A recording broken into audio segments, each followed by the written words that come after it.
Hello बच्चों, मैं मनीष शर्मा आपका कंसेप्ट वे एकेडमी पर स्वागत करता हूं। तो आज हम चैप्टर करंट इलेक्ट्रिसिटी शुरू करेंगे। ठीक है, अब इलेक्ट्रोस्टैटिक्स में हमने क्या पढ़ा था कि चार्ज क्या होता था, रेस्ट पर होता था। चार्ज क्या होता था, रेस्ट पर होता था। चार्ज एट रेस्ट होता था, ये हमने इलेक्ट्रोस्टैटिक्स में पढ़ा था। इस चैप्टर में हम क्या पढ़ने वाले हैं, चार्ज यहाँ पे क्या होगा, मोशन में होगा। क्या होगा, चार्ज मोशन में होगा, चार्ज इन मोशन होगा। क्लियर है बात सब? ठीक है, तो सबसे पहली चीज जो है वो है करंट। करंट क्या होता है, करंट का मतलब होता है प्रवाह करना, दौड़ना। यहां पे क्या प्रवाह करेगा, किसका कंडक्शन होगा, चार्ज का कंडक्शन होगा। चार्ज प्रवाह करेगा, चार्ज मोशन में होगा, तो नाम दिया इसका करंट इलेक्ट्रिसिटी। क्लियर है सबको, कोई दिक्कत यहां तक? चलो, सबसे पहली चीज है करंट की डेफिनेशन। क्या है करंट की डेफिनेशन, नोट करना शुरू करें आप। हेडिंग नंबर 1 डाल लो, करंट। नोट शुरू कर दो, नोट करना शुरू कर दो। तो करंट क्या होता है, मान लो ये कोई कंडक्टर है, ये इस कंडक्टर का कोई क्रॉस सेक्शन है। क्लियर है बात? इसको मैंने बोल दिया एरिया कितना है, ए है। और यहां से मान लो क्यू चार्ज पास हो रहा है। कितना चार्ज पास हो रहा है, क्यू। और कितने टाइम में, टी टाइम में। कितने टाइम में, टी टाइम में। तो क्या बोलेंगे, करंट को क्या बोलेंगे, it is the rate of flowing of charge. क्या बोलेंगे, it is the rate of flowing of charge. अभी रेट मैंने यहां पे लिखा है, रेट का मतलब टाइम के रिस्पेक्ट में हम निकालते हैं। तो कैसे लिखेंगे, करंट को आई से डिनोट करेंगे। किससे डिनोट करेंगे, आई से डिनोट करेंगे। ये होगा भाई Q बाय टी। क्या होगा, Q बाय टी। बोलो, या फिर इसको पहले लिख लीजिए, इलेक्ट्रिक करंट क्या होगा, चार्ज फ्लोन अपॉन में टाइम टेकन। कि इस कंडक्टर में इस क्रॉस सेक्शन से कितना चार्ज फ्लो हुआ है टोटल, और कितने टाइम में हुआ है। ये रेशो जो होगी या फिर चार्ज फ्लोन का जो रेट होगा वो क्या होगा, इलेक्ट्रिक करंट होगा। क्लियर है बात सबको? अब बात करते हैं एवरेज करंट की। किसकी, एवरेज करंट की। ध्यान देना बात पे। एवरेज करंट क्या होगा, एवरेज करंट का मतलब है इस कंडक्टर के अक्रॉस टोटल जितना भी टाइम आपने नोट किया उतने टाइम में कितना चार्ज इस कंडक्टर से पास हुआ। क्या हुआ कि टोटल कितना टाइम था आपके पास, जो भी आपने टाइम नोट किया उस टाइम में कितना चार्ज यहां से पास हुआ कंडक्टर से। तो उसको क्या बोल दिया, एवरेज करंट बोल दिया। मतलब टोटल चार्ज मान लो क्यू फ्लो हुआ कंडक्टर से, और कितने टाइम में, टी टाइम में। तो ये क्या हो जाएगा, एवरेज करंट हो जाएगा। बोलो, बात आ रही है समझ में? एक और चीज होती है इंस्टेंटेनियस करंट। क्या होता है, इंस्टेंटेनियस करंट।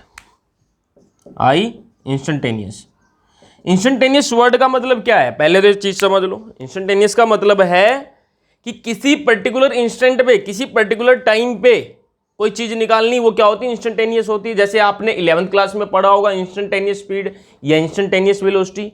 किसी पर्टिकुलर टाइम पे पूछ लेता था वो कि इतने सेकंड में वेलोसिटी कितनी होगी गाड़ी की, या इतने मिनट में वेलोसिटी कितनी होगी सेकंड की। सेम चीज यहां पे करंट के बारे में हम पूछ लेंगे कंडक्टर से। मान लो 10 मिनट के लिए करंट फ्लो हुआ कंडक्टर में, हमने बोल दिया कि भाई 5वें मिनट में कितना करंट था, या फिर 10वें सेकंड में कितना करंट था। बोलो, बात आ रही है समझ में? वो क्या होगा, इंस्टेंटेनियस करंट। इंस्टेंटेनियस का मतलब है किसी पर्टिकुलर इंस्टेंट पे या टाइम पे। देखो, मूवी आपने देखी, तो मूवी का अगर हम पूरा ओवरऑल हम बात करें कि मूवी कैसी रही, तो उसको हम एवरेज बोल देते। क्या बोल देते हैं, एवरेज। एवरेज मतलब या इमोशनल मूवी रही है, कॉमेडी मूवी रही है, जो भी आप उसको टैग देना चाहो, वो आप पूरा ओवरऑल देख के बात करते हैं, उसको क्या बोलते हैं, एवरेज बोलते हैं। लेकिन इंस्टेंटेनियस का मतलब क्या है, किसी पर्टिकुलर इंस्टेंट पे। तो मूवी में आपने बोल दिया कि 30वें मिनट में क्या हुआ था भाई, 30वें मिनट में एक्टर ने एक्ट्रेस को प्रपोज किया था। जैसे 50वें मिनट में क्या हुआ था भाई, 50वें मिनट में एक्ट्रेस एक्टर को छोड़ के भागी। तो ये किसी पर्टिकुलर इंस्टेंट पे हम बात कर रहे हैं। तो पर्टिकुलर इंस्टेंट पे बात कर रहे हैं तो वो क्या होगा भाई, पर्टिकुलर इंस्टेंट का मतलब इंस्टेंटेनियस, किसी पर्टिकुलर टाइम पे। ठीक है, और एवरेज का मतलब ओवरऑल की बात करते हैं हम। तो इंस्टेंटेनियस क्या होगा भाई, इसको मान लो ये क्रॉस सेक्शन है, पूछ लिया डीटी टाइम में, डीटी बहुत छोटा सा टाइम आपने लिया है कि डीटी टाइम में कितना चार्ज यहां से पास हुआ इस क्रॉस सेक्शन से। छोटे से टाइम में, किसी पर्टिकुलर टाइम पे। तो मैंने बोल दिया भाई डी क्यू चार्ज फ्लो हुआ यहाँ से, कितना डी क्यू चार्ज फ्लो हुआ है, तो मैंने लिखा डी क्यू चार्ज फ्लो हुआ और डी टी टाइम में, क्योंकि किसी पर्टिकुलर इंस्टेंट पे हम निकाल रहे हैं। इंस्टेंट का मतलब बहुत छोटे से टाइम पे, छोटे से टाइम पे केवल छोटा सा चार्ज ही पास हो पाएगा और टाइम भी क्या होगा, बहुत कम होगा। तो d q by d t से लिखेंगे। क्लियर है सबको बात, कोई दिक्कत यहां तक? तो नोट करेंगे, इसको चिपका लो जल्दी से।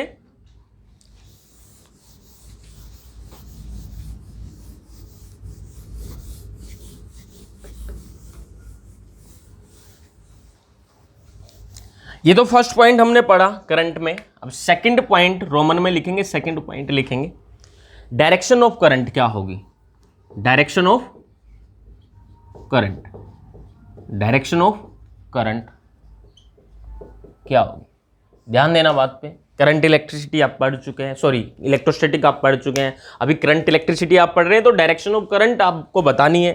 तो देखिए, जिधर पॉजिटिव चार्ज मूव करेगा, जहां पॉजिटिव चार्ज का मोशन होगा, करंट की डायरेक्शन भी क्या होगी, करंट की डायरेक्शन भी वही होगी। बोलो, सबको पता है इस बात का। और नेगेटिव चार्ज का मोशन जहां होगा, करंट की डायरेक्शन क्या होगी, उसके अपोजिट होगी। क्लियर है बात सबको?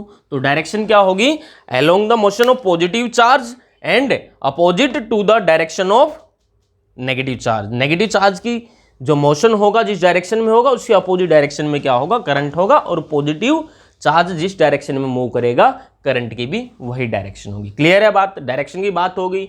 अब थर्ड पॉइंट में लिखेंगे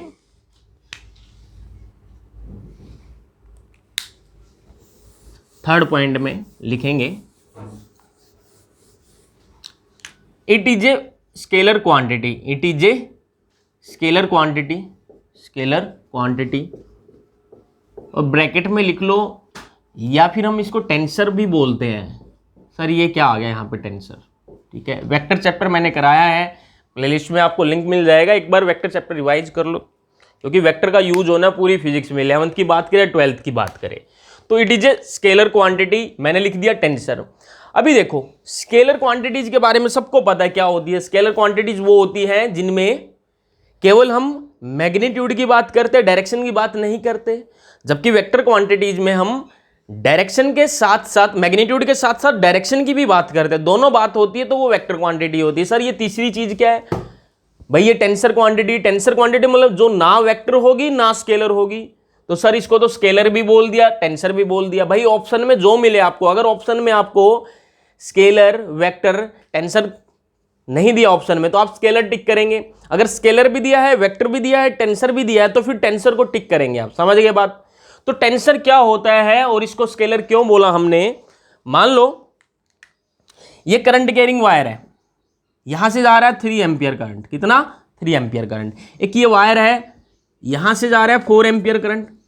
ये वायर यहां पे जंक्शन था, 3 एम्पियर यहां से आया, 4 एम्पियर यहां से, तो बताइए यहां कितना होगा भाई, कितना होगा, 7 एम्पियर होगा। क्लियर है बात, कोई दिक्कत? अब मैंने इसी वायर को, मान लो ये 60 डिग्री एंगल है, 30 डिग्री एंगल था, इसी वायर को मैंने 70 डिग्री एंगल पे ले लिया, 70 डिग्री एंगल पे ले लिया। अभी भी टोटल करंट कितना है, 7 एम्पियर है। तो भाई ध्यान देना बात पे, एंगल चेंज करने पे फाइनल जो रिजल्टेंट है उसकी वैल्यू पे कोई फर्क नहीं पड़ रहा। जबकि वेक्टर क्वांटिटी में तो क्या करते थे, अगर दो वेक्टर के बीच का एंगल चेंज हो जाता था तो रिजल्टेंट अलग आता था। क्योंकि रिजल्टेंट कैसे निकालते थे, A square plus B square plus 2ab cos theta square root के अंदर, तो थीटा की वैल्यू पे डिपेंड करता था रिजल्टेंट। लेकिन यहां तो नहीं कर रहा, यहां तो हम सिंपली अलजेब्रिकली ऐड कर रहे हैं इसको, 3 एम्पियर 4 एम्पियर कितना, 7 एम्पियर। बोलो, तो वेक्टर क्वांटिटी तो वो होगी ना जो वेक्टर लॉ को फॉलो भी करेगी।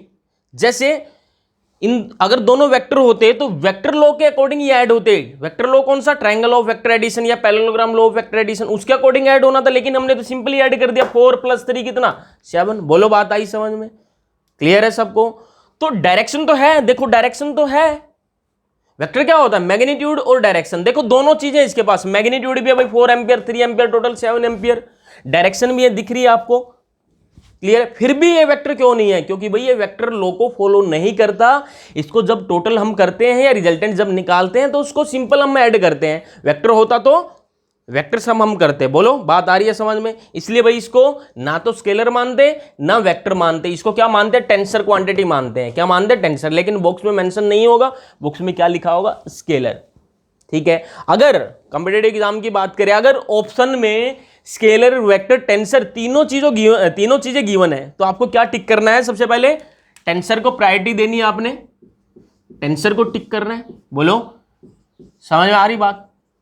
ठीक है। अगर ऑप्शन में टेंसर नहीं है फिर आप स्केलर टिक कर सकते हैं। क्लियर है? बोर्ड एग्जाम में तो आपको स्केलर क्वांटिटी ही लिखना है। क्या यूज करना है? Scalar quantity. बोलो बात आ रही है समझ में? कोई दिक्कत? चलो भाई, ये बात होगी थर्ड पॉइंट में, एक स्केलर क्वांटिटी है या फिर टेंसर इसको बोल सकते हैं, और क्यों स्केलर है या फिर क्यों इसको टेंसर बोलते हैं, ये सबको समझ में आ गया होगा। अब बात करते हैं इसकी यूनिट की। भाई ऐसा यूनिट क्या होगी? एम्पियर होगी। क्या किसकी बात कर रहे हैं? करंट की। एम्पियर होगी। तो 11th में पढ़ा होगा 7 फंडामेंटल क्वांटिटीज होती है फिजिकल क्वांटिटीज, उनमें से एक है ये। कौन सी? इलेक्ट्रिक करंट है। यूनिट क्या है? एम्पियर, और कैपिटल एच से हम डिनोट करते हैं। सबको समझ में आ रही बात? चलो भाई आगे बढ़ते हैं। पॉइंट नंबर 4 में बात कर ली जाती है। Point number 4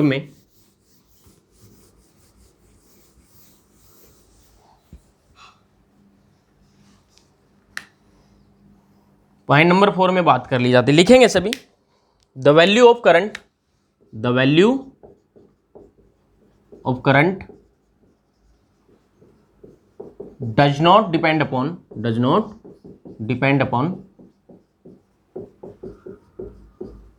area of cross section of conductor, area of cross section of conductor। क्या बोलेगा भाई? कि जो करंट की वैल्यू है वो कंडक्टर के एरिया ऑफ क्रॉस सेक्शन पे डिपेंड नहीं करती। कैसे भाई? बात कर लेते एक बार। ये देखिए, ये कोई कंडक्टर है, ये कंडक्टर है भाई, शेप है कंडक्टर की मान लो। ठीक है भाई, ठीक है। इस क्रॉस सेक्शन को बोल दिया मैंने A1, इसको बोल दिया भाई A2, और इसको बोल दिया A3। अब सबको दिख रहा होगा भाई, सबसे ज्यादा एरिया ऑफ क्रॉस सेक्शन कौन सा है? A2 है। उससे कम A1 है, और सबसे कम कौन सा है? A3 है। मान लो इसमें करंट बह रहा है भाई, यहां से कितना? यहां पे I1 है, मान लो कितना? I1, और यहां पे कितना करंट निकल रहा है? I2। ठीक है, और यहां पे निकल रहा है भाई कितना? I3। तो भाई अभी अभी बात की हमने कि जो करंट की वैल्यू होगी वो एरिया ऑफ क्रॉस सेक्शन पे डिपेंड नहीं करती। तो इसका मतलब एरिया ऑफ क्रॉस सेक्शन कुछ भी मर्जी है, तीनों करंट की वैल्यू क्या होंगी? सेम होगी। मतलब बोल सकते हैं I1 equal to I2 equal to I3। बोलो बात समझ में आई सबको? क्लियर है? क्योंकि भाई कंडक्टर है, यहां से बैटरी से या फिर वोल्टेज सोर्स से कनेक्टेड होगा, दोनों एंड से कनेक्टेड हो। करंट तो कितना गया? सेम करंट गया ना, जितना यहां से गया उतना यहां से निकला होगा, उतना ही यहां से निकला होगा। एरिया ऑफ क्रॉस सेक्शन कुछ मर्जी है तो करंट क्या होगा? सेम होगा। क्लियर है बात? तो नोट कर लो जल्दी से, इसको स्क्रीनशॉट ले लो इसका। 5th नंबर पॉइंट में बात करते हैं अब।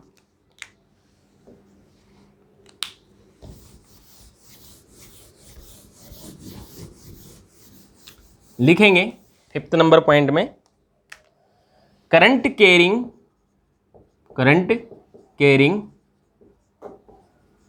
कंडक्टर। लिखेंगे current carrying conductor is electrically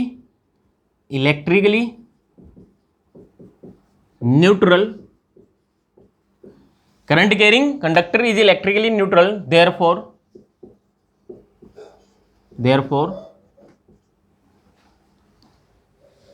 electric field outside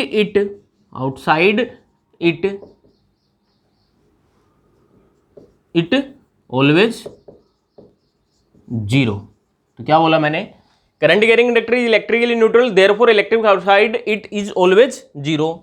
भाई ये करंट कैरिंग कंडक्टर है, ठीक है भाई। तो इसके आसपास क्या होगा भाई? ये इलेक्ट्रिकली न्यूट्रल होता। बात करेंगे क्यों होता है इलेक्ट्रिकली न्यूट्रल। इसके आसपास जो होगा बेटा इलेक्ट्रिक फील्ड कितनी होगी? आसपास इलेक्ट्रिक फील्ड जीरो होगी। क्यों होगा? अभी आपको पता है, ये कंडक्टर है मान लो। कंडक्टर का मतलब क्या है? इसके अंदर जो फ्री चार्ज कैरियर है जिसकी वजह से करंट इसमें फ्लो कर रहा है वो क्या है? इलेक्ट्रॉन्स है, नेगेटिव चार्ज है। क्योंकि पॉजिटिव चार्ज तो लैटिस में होगा, वो तो बाहर नहीं निकलता कभी भी। मूव करने के लिए फ्री कौन होता है? इलेक्ट्रॉन्स ही होते हैं। वो तो न्यूक्लियस में फिक्स होता है पॉजिटिव चार्ज। तो पॉजिटिव चार्ज कहाँ है? न्यूक्लियस में। केवल इलेक्ट्रॉन्स की वजह से करंट फ्लो कर रहा है। अभी करंट जो चार्ज है या फिर बोल सकते हैं इलेक्ट्रॉन्स वो फ्लो कर रहे हैं, वो छोड़ के थोड़ा ना जा रहे हैं एटम को। बोलो बात आ रही है समझ में? तो जितना पॉजिटिव चार्ज है उतना ही नेगेटिव चार्ज है इस कंडक्टर के अंदर, क्योंकि मेटल कंडक्टर है, जितना पॉजिटिव चार्ज होगा उतना ही नेगेटिव चार्ज होगा।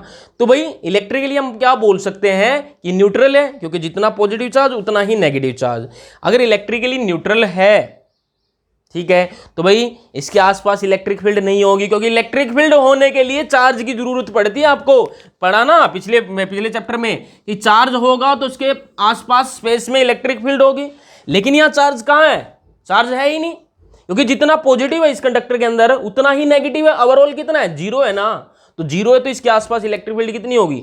0 होगी। कोई दिक्कत यहां तक? चले आगे, ठीक है, नोट कर लो इसको जल्दी से। 6th पॉइंट में बात करते हैं फिर।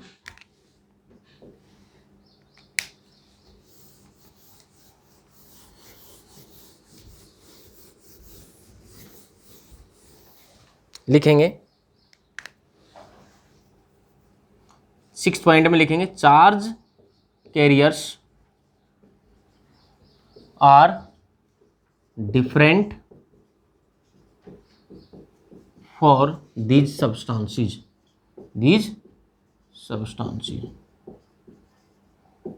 क्या बोला? Charge carriers are different for these substances. Charge carrier क्या होता है भाई? चार्ज कैरियर मतलब जो मूव करते हैं, ठीक है, जिसकी वजह से करंट होता है, वो क्या होते हैं? चार्ज कैरियर होते हैं। क्लियर है बात? तो भाई मेटल्स में क्या होता है चार्ज कैरियर? इन मेटल्स, बोलो भाई, मेटल्स में चार्ज कैरियर क्या होंगे? फ्री इलेक्ट्रॉन्स होंगे। अभी बात की हमने, फ्री इलेक्ट्रॉन्स क्या होंगे? चार्ज कैरियर होंगे। इन्हीं की वजह से करंट होगा मेटल के अंदर। इंसुलेटर में क्या? इंसुलेटर में करंट बहता है? बोलो, इंसुलेटर में करंट बहता है? नहीं बहता भाई। कोटिंग होती है ना वायर के ऊपर, जो रबर की कोटिंग, पीवीसी की कोटिंग जो होती है, वो इंसुलेटर ही तो होती है, तभी तो हमें शॉक नहीं लगता, उसको टच भी कर लेते हैं तो। क्लियर है? तो इंसुलेटर में कोई करंट नहीं होता, तो इंसुलेटर में कोई भी चार्ज कैरियर नहीं है, कोई भी चार्ज कैरियर नहीं है।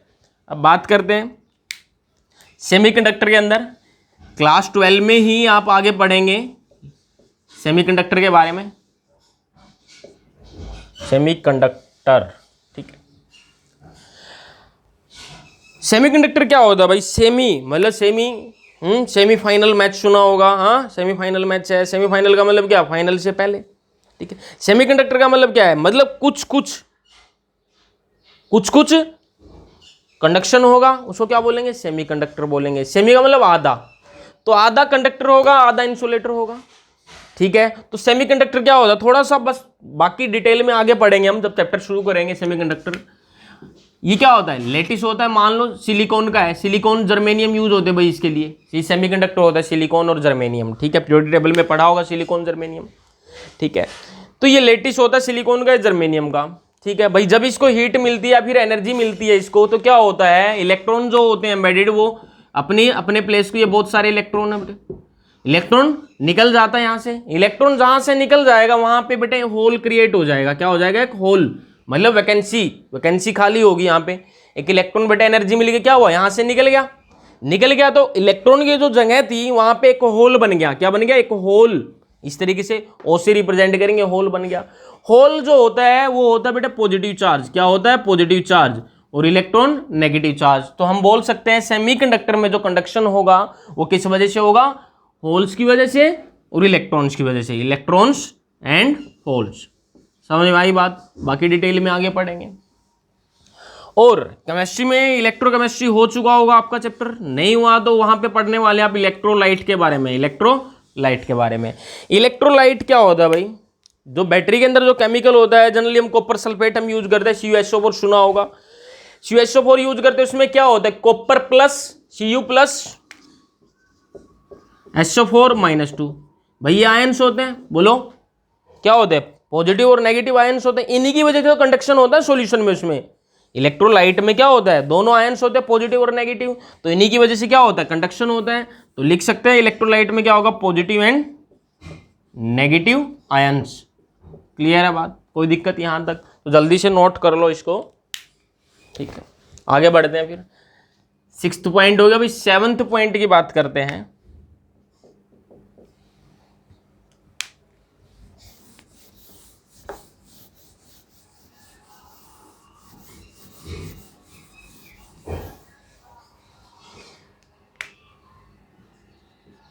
Current due to circulatory motion of charge carrier, circulatory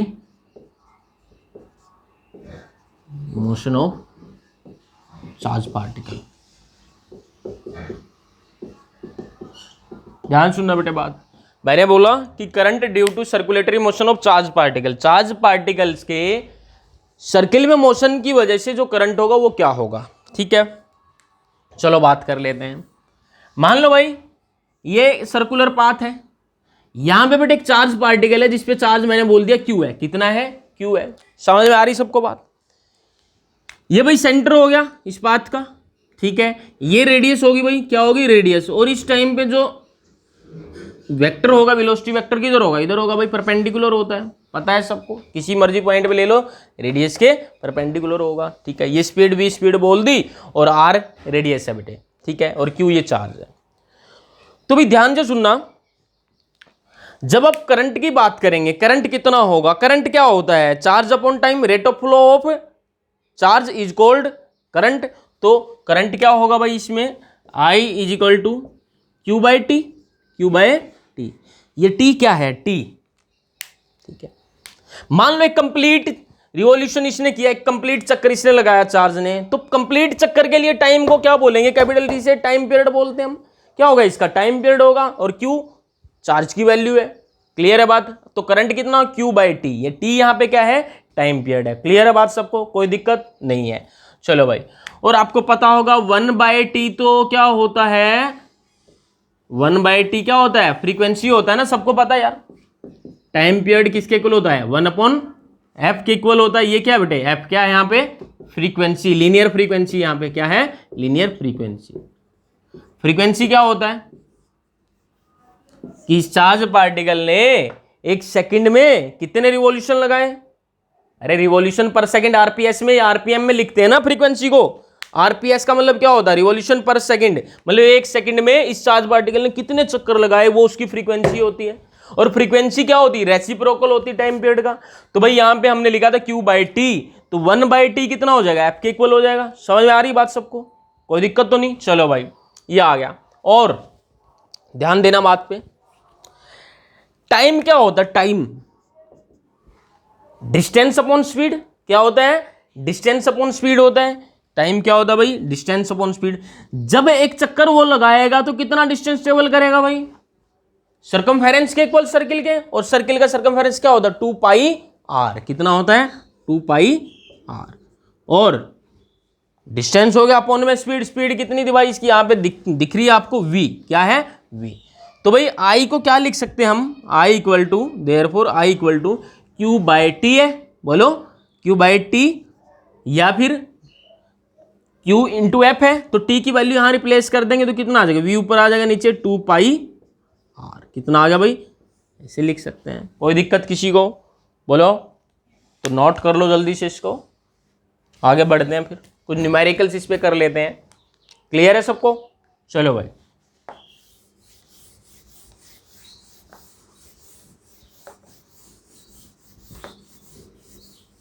अब क्वेश्चन लिखेंगे सभी। ये चार्ज करंट के बारे में पढ़ चुके हैं, अब क्वेश्चन लिखेंगे। इस पे कुछ क्वेश्चन कर लिए जाते हैं इस पे। चलो भाई, पहला क्वेश्चन क्या है?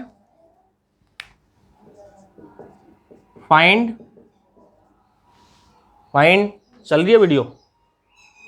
फाइंड, चलो पहले लिखेंगे एक current carrying conductor have 3.2 milli ampere current. ठीक है, current carrying conductor have 3.2 milli ampere current. क्या भाई? करंट। ठीक है, फाइंड नंबर ऑफ इलेक्ट्रॉन्स। क्या बोला बेटे? Find number of electrons passing through any cross section, through any cross section in 1 second, in 1 second. ठीक है भाई, क्वेश्चन ध्यान से पढ़ो एक बार।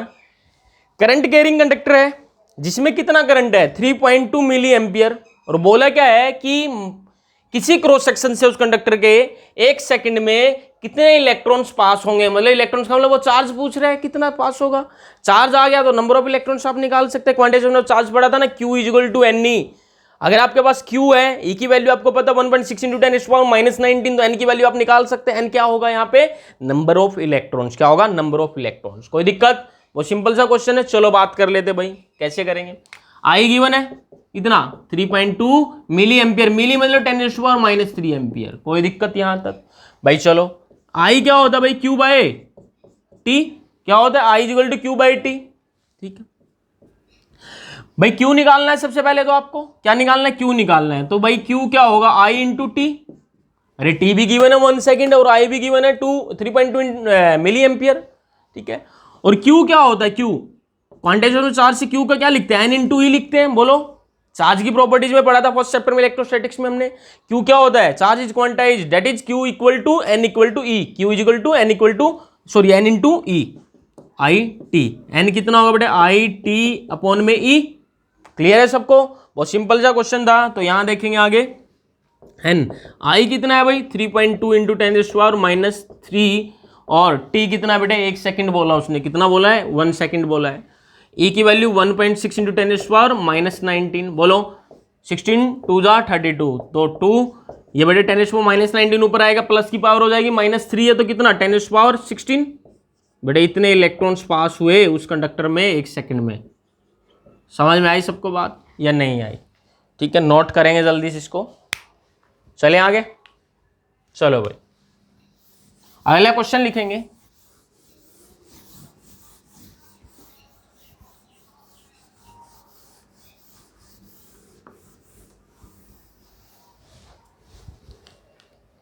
लिखेंगे अगला question, the current flowing in a conductor depends upon time as follow that is I equal to 2t। ठीक है बेटे, क्या बोला, किसी कंडक्टर में करंट फ्लो हो रहा है और वो टाइम पे डिपेंड कर रहा है। कैसे भाई, I इक्वल टू 2t। इसका मतलब क्या है भाई, I इक्वल टू 2t मतलब टाइम के साथ करंट चेंज हो रहा है। अगर 1 सेकंड बोले, 1 सेकंड पे करंट कितना होगा, तो कितना 2 इंटू 1 कितना 2। 2 सेकंड बोलेगा तो t की जगह 2 पुट कर देना। 3 सेकंड बोलेगा, 3 सेकंड में 3 2 जा 6 बोलेगा। बोलो बात आई समझ में? तो current flowing in a conductor depends upon time as follow. Then find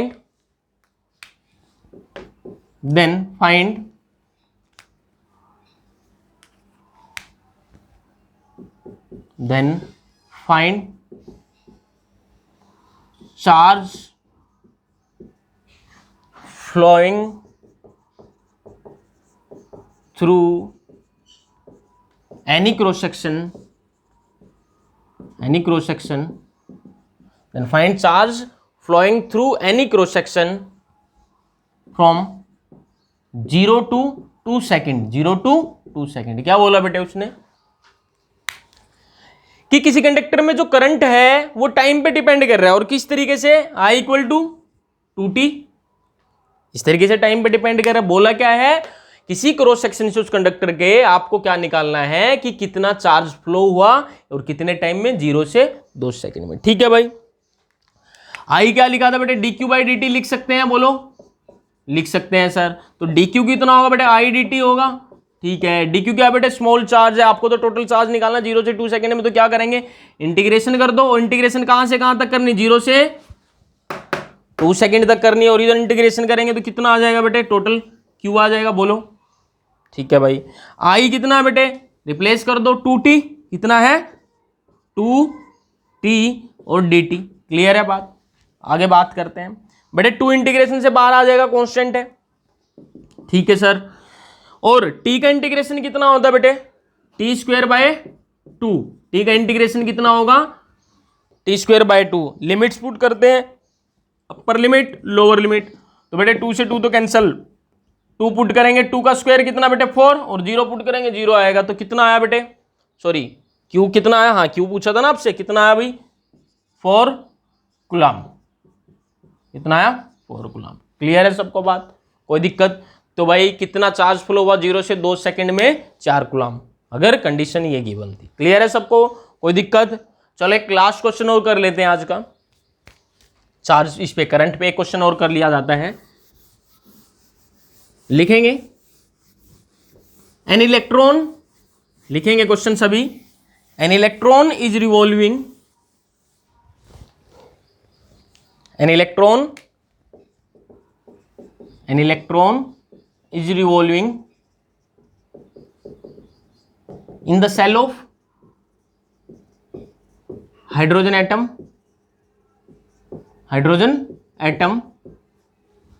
with frequency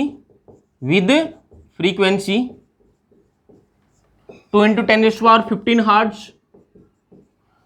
ठीक है, क्लियर है? 2 into 10⁻15 हर्ट्ज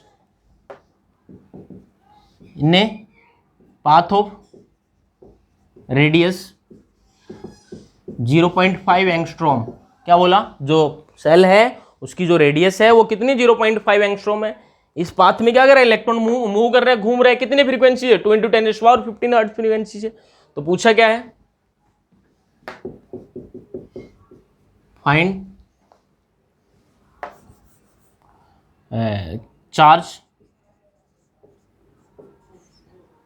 फ्लो, ये sorry, find electric current, find current through it, current निकाल दो आप, कुछ भी पूछ सकता था, करंट थ्रू इट, करंट पूछ लिया उसने आपसे, तो कितना करंट बनेगा बेटे? क्लियर है बात? तो सिंपल सी बात है सर, आई क्या होता है?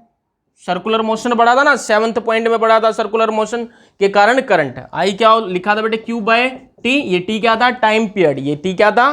Time period. और क्या लिखा था? Q 1/t होता है एफ, बोलो, होता है Q इंटू एफ। भाई Q भी गिवन है, इलेक्ट्रॉन का चार्ज सबको पता है, Q की वैल्यू गिवन है। एफ बेटे, एफ क्या है? फ्रीक्वेंसी होती है, फ्रीक्वेंसी भी गिवन है। सर फिर ये भी तो गिवन है, इसका क्या करें? बेटे ये कंफ्यूज करने के लिए दिया है क्वेश्चन में, उसका कहीं भी कोई भी यूज नहीं होने वाला। तो केवल आपको दो चीजों की जरूरत थी, चार्ज और फ्रीक्वेंसी की, वो दोनों गिवन है, वो एक्स्ट्रा गिवन है कंफ्यूज करने के लिए है। कुछ बच्चे सोचते हैं सर इसका तो यूज हुआ ही नहीं क्वेश्चन में, तो ये क्वेश्चन गलत है। ठीक है, हमारा सॉल्यूशन गलत है क्योंकि इसका यूज नहीं किया हमने, तो जरूरी नहीं बेटे वो कुछ एक्स्ट्रा चीजें डाल देगा कंफ्यूज करने के लिए क्वेश्चन में। तो भाई सोल्व करेंगे इसको। क्यू कितना है? 1.6 × 10⁻⁻19 कूलम, क्योंकि इलेक्ट्रॉन बोला, इलेक्ट्रॉन पे कितना? इतना चार्ज है। फ्रीक्वेंसी कितनी थी बेटे? 2 × 10⁻15 हर्ट्ज, तो ये कितना हो गया? 16 2 जा 32, मतलब 3.2 × 10⁻⁻4, क्लियर है? एम्पियर। बोलो बात समझ में आई सबको या नहीं आई? तो बेटे आज की क्लास में इतना बहुत है, ठीक है। जिसको जो भी डाउट है कमेंट बॉक्स में जरूर लिखें, जैसे ही आपके कमेंट सीन होंगे हम आपको रिप्लाई जरूर देंगे, क्लियर है। तो अगले लेक्चर में आने से पहले आपको क्या करना है, ये पढ़ के आना, नहीं आगे कुछ भी समझ में नहीं आने वाला। तो ठीक है, आज के लिए इतना बहुत है, मिलते हैं अगली क्लास में।